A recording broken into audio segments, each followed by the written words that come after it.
It's 8 p.m. in Milwaukee, Wisconsin, where police respond to a suspected drunk driving crash that has left one person fighting for their life.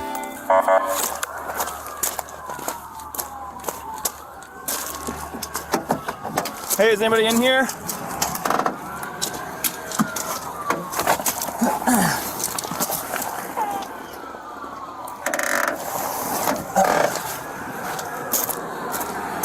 Where are the people? There's nobody in that car.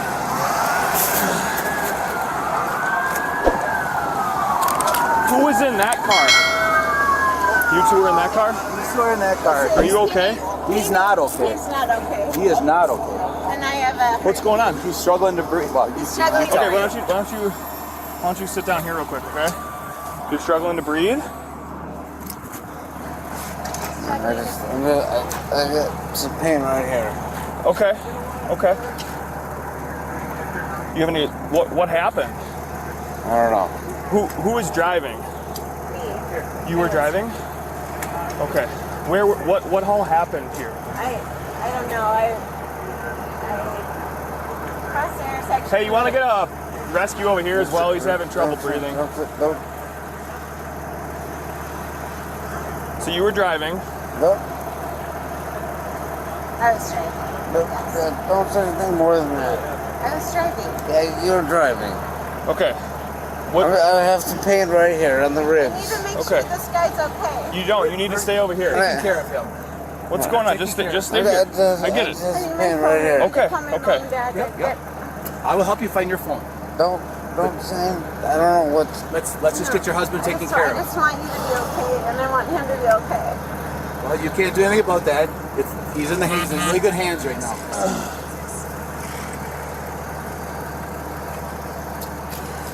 Where were you guys coming from? We were coming from that direction. I need. What do you need? I just need to walk. I need to breathe. Okay, well you need to stay here. I need you to stay here, okay? You You can't breathe. You can't tell me. breathe. You can breathe if you're standing. I need you to stay here. You You can't can't tell me breathe. not There's to breathe. something's wrong. Okay, I understand that. We're working on him first, okay? Yeah. I don't need. Let me breathe for a minute. Okay. Oh my gosh, is he okay?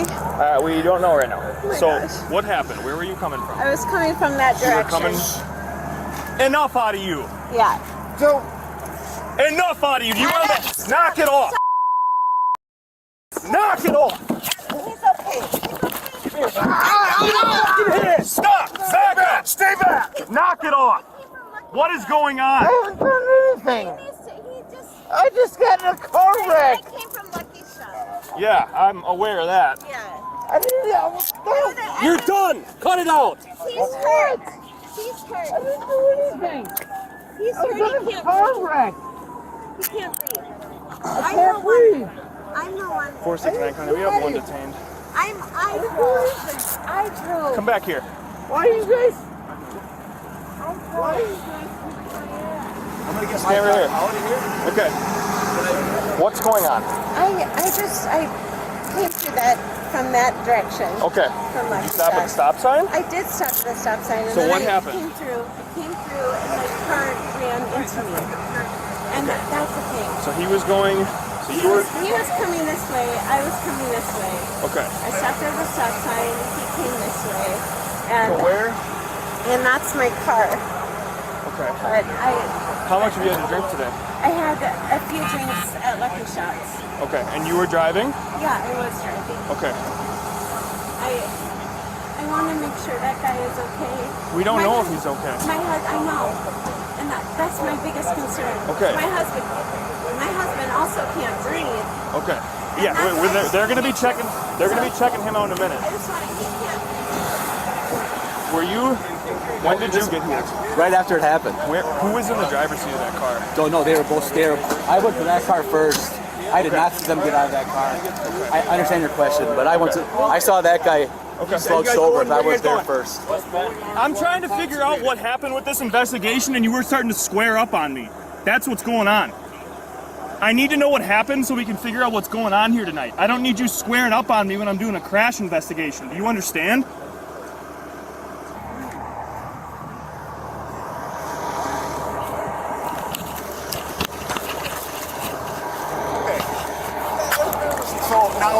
he's saying, the woman's saying she was driving that car, and this is the guy that's a passenger, her husband.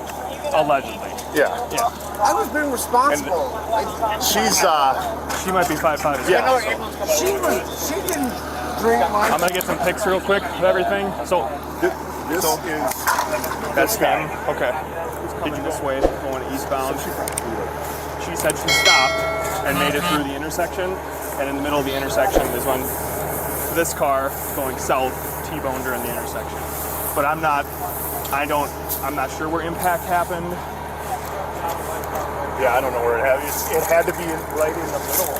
But I was trying to, Sarge, Yeah. I was trying to talk to her about what happened, and he started to square up on me and said, don't say anything, don't say anything. And that's when he like cocked his fist back a little bit, and I was like, no, we're not playing this. I don't understand why I'm arrested. He had a 32 on? Yes. Yeah. Finley pulled it off him. Okay. He said he's got a CCW, but he's got it too. Yeah. Yeah, it's right here, but So she's the one driving it. yeah.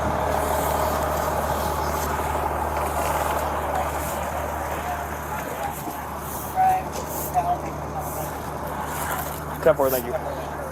Okay.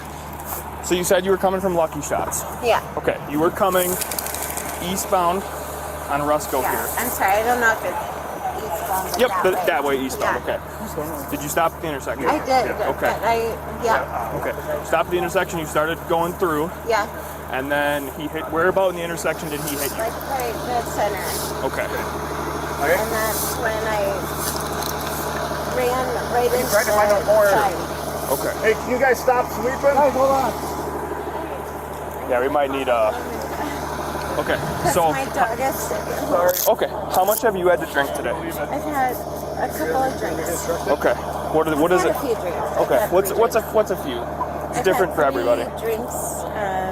I've had 3 drinks. 3 drinks. Yeah. Okay. What kind of drinks? Beers, And wine. margarita. 3 margaritas. Yeah. Okay. But I kept pouring like soda water. And in we're my sticking with the story you were driving. drinks. Yeah. Oh yeah. I You was 100% driving. were driving. I was 100% driving. Okay. Yeah. Okay. Yeah. I was 100% driving. My husband Adam, he can't breathe. I know. He- They right have. immediately he said he wasn't able to breathe, and then that guy wasn't moving. Okay. Yep. Okay. So. I kept pouring soda water in my drink. Okay. So I Yep. had drinks, but I kept pouring water in my drink. My dog's also sick. If I can call my parents so they can go to my house to get my dog. We'll be able to deal with that in a minute. We have a couple other things we need to deal with first, though. Okay. Yeah. Do you think it needs to be recorded? I'm the one that was driving. Rebecca admits to having at least 3 margaritas at a bar before the crash. Next, officers decide to put her through field sobriety tests. Let's see how she does. So because you had some stuff to drink tonight, okay, you kind of slurring your words a little bit, your eyes are a little bloodshot and glassy, and the crash that occurred, I want to put you through some standardized field sobriety tests. Would you be willing to do those? Yeah, I prefer to get a blood test. We'll talk about that later, but I need to run you through some tests first, okay? Yeah. Okay. So why don't we, hey Sarge, I'm gonna run her through SFSTs quick. I'm just gonna probably do them back here real fast, okay? Okay. You just wanna stand by with me? Okay. All right, let's go back here in the back of this car. You can put your you can put your purse down. Okay, that's all right. Do you have any weapons on you or anything like that? No. No guns, not. I saw a CCW in there for you. Yeah, I do have a. You don't have a gun on you, though? I do not have a Okay. concealed, no. Do you mind if I search you real quick, just to make sure? Yeah.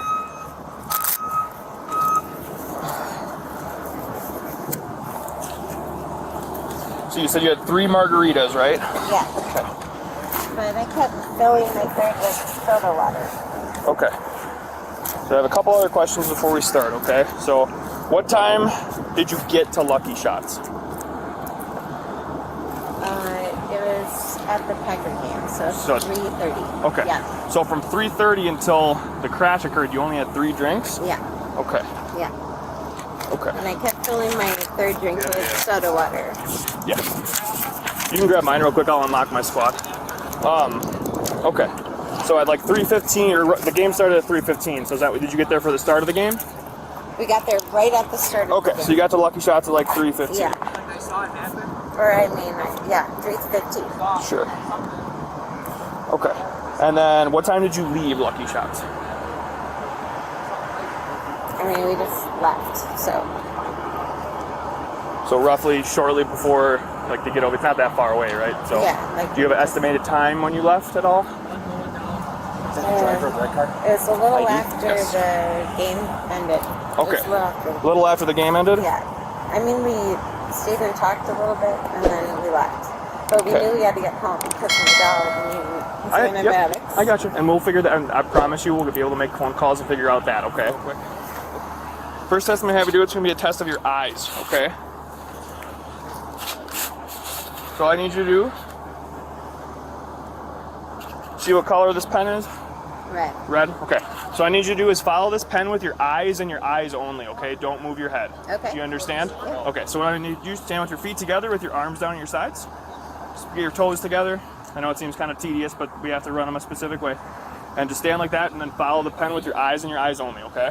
Mm-hmm. 469 County, I'll be on field.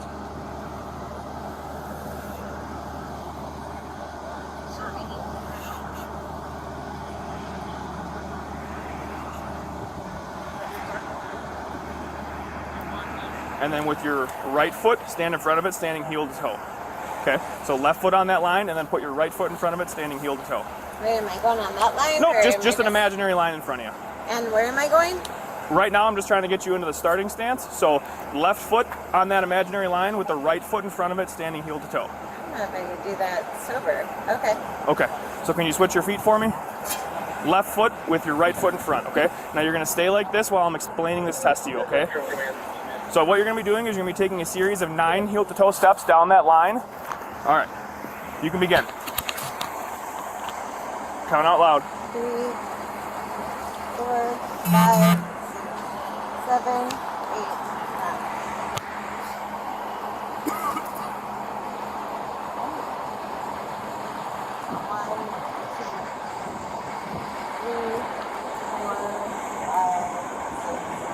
7, 8. Okay, all right, you can turn and face me again. Okay. All right, next test is gonna be a test of, it's a balancing test, okay? 1, 2, Look at your lead foot.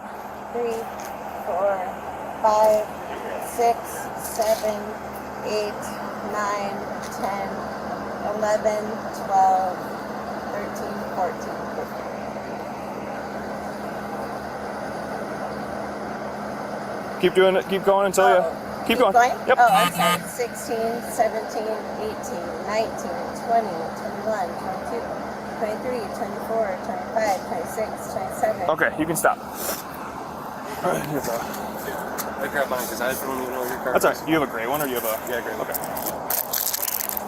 All right, so this last part is going to be a PBT, okay? What's a PVC? It's just a breathalyzer. It's not admissible in court. It's just a gauge to see where you're at, okay? No, I refuse. You're not going to be taking it? Blood test. Yeah. Okay.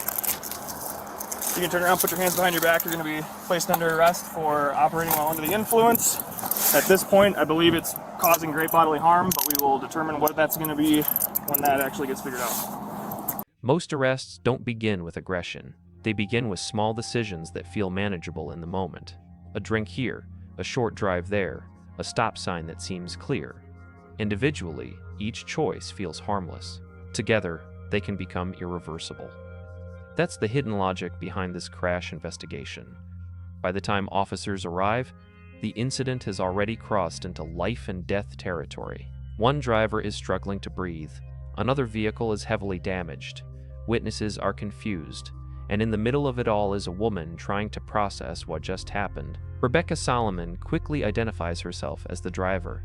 She appears concerned, emotional, and focused on the injured people around her. That reaction is human, but from an investigative standpoint, officers are already moving into a structured process. This is the first turning point, admission of driving. In a crash investigation, identifying the driver matters immediately. Once Rebecca confirms she was driving, officers can begin evaluating responsibility, impairment, and timeline. That single admission sets the direction of the entire investigation. Meanwhile, emergency responders focus on medical care. One victim is in serious condition. Rebecca's husband is injured as well. Officers separate people, gather statements, and secure the scene. That separation is intentional. Crash investigations require clear, independent accounts. When multiple people are speaking at once, especially after a traumatic event, confusion can quickly contaminate evidence. Officers slow things down and control the interaction. Then another turning point appears. Officers ask a simple question: "How much have you had to drink today?" Rebecca answers honestly, "A few drinks." Moments later, she clarifies, 3 margaritas. That answer changes the investigation from a crash response to a potential OWI investigation, and this is where legal authority shifts. When officers have reasonable suspicion that a driver involved in a crash may be impaired based on admission, behavior, or physical indicators, they are legally allowed to conduct field sobriety testing. It's not about punishment yet. It's about determining impairment. Officers also note slurred speech and bloodshot eyes. These observations matter because OWI cases rely heavily on behavioral evidence combined with chemical testing. Rebecca continues explaining her drinking. She says she diluted her drinks with soda water. She emphasizes that she only had 3. She repeats that detail several times. That repetition reveals the internal belief driving her behavior, that the amount she drank should not count as impairment. But impairment law doesn't measure intention, it measures ability. That's the irony beginning to form. Rebecca believes moderation protects her legally. The investigation focuses on whether alcohol affected her driving. Those are 2 very different standards. Officers begin reconstructing the timeline. She says she arrived at the bar around the start of a football game, roughly 3:15 or 3:30 p.m. She says she left shortly before the crash. That means several hours passed between her first drink and the collision. That detail matters because alcohol metabolizes over time, but it also accumulates depending on quantity and body chemistry. Officers don't argue about it, they document it. Then comes the next turning point, field sobriety testing. Rebecca agrees to participate. Standardized field sobriety tests are designed to evaluate divided attention, the ability to perform physical tasks while processing instructions. Driving requires the same kind of divided attention, which is why these tests are used. The walk and turn test begins. She struggles to maintain the heel-to-toe position during instructions. She loses balance during steps. These are small indicators, but in OWI investigations, small indicators accumulate. Then the one-leg stand test. Balance becomes difficult again. Individually, none of these moments prove intoxication. But together, they begin forming a pattern. And patterns matter in impairment cases. The officer now has multiple factors: a crash, admission of drinking, physical indicators, field sobriety clues. The escalation chain is becoming clear. Next comes a portable breath test, a preliminary breathalyzer used as an investigative tool. Rebecca refuses. That's another turning point. Refusing a PBT is legal in many jurisdictions, but it doesn't stop the investigation. Instead, officers rely on the evidence already collected. And in many cases, refusal can strengthen probable cause rather than weaken it. The officer makes the decision. Rebecca is placed under arrest for operating while intoxicated, causing injury. Notice the tone during the arrest. Calm, procedural, almost routine. There's no confrontation, no argument, just the next step in the process. Because by this point, the arrest isn't emotional, it's procedural. The escalation chain looks like this: crash with injuries, driver admission, alcohol admission, physical indicators, failed sobriety tests, PBT refusal, probable cause established. Step by step. Mathematical. Rebecca's concern shifts repeatedly to the injured driver and her husband. She expresses shame. She asks about her phone, her family, even her dog at home. Those reactions show something important. The emotional reality of a crash often arrives before the legal consequences fully register. But the investigation continues. She's transported to a hospital for further testing. A drug recognition expert becomes involved. These specialists are trained to identify impairment beyond alcohol, including drugs or medical conditions. At the hospital, Rebecca eventually complies with a breath test. The result, a blood alcohol concentration of 0.09. That's the next turning point. In Wisconsin, the legal limit is 0.08. A Mine rating confirms impairment under the law, regardless of how the driver feels or how the drinks were mixed. The irony becomes unavoidable now. Rebecca believed she was being responsible. The chemical test shows she was legally intoxicated. From her perspective, she managed her drinking. From the law's perspective, she drove impaired. Two realities, one legal outcome. Officers explain the charges: OWI causing injury, and failure to yield causing injury. But they also say something important. Stuff may change depending on his status. That sentence carries weight. Because in serious crash investigations, charges often evolve based on medical outcomes. At this moment, the other driver is alive but severely injured. That uncertainty hangs over the case. Rebecca begins asking about lawyers and rights. Officers respond calmly, explaining that she can request legal counsel at any time. The conversation becomes more cautious now, another natural shift once the suspect understands the legal stakes. Then comes the final turning point. Days later, the injured driver dies. That changes everything.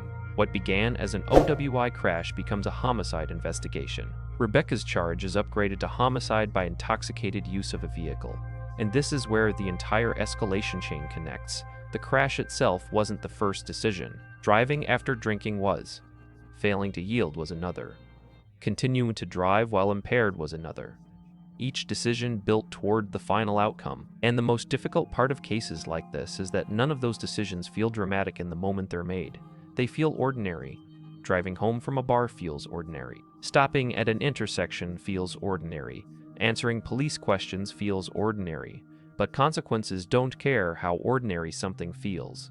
They care about physics, biology, and law. Alcohol slows reaction time. Intersections demand quick judgment. Crashes happen in seconds.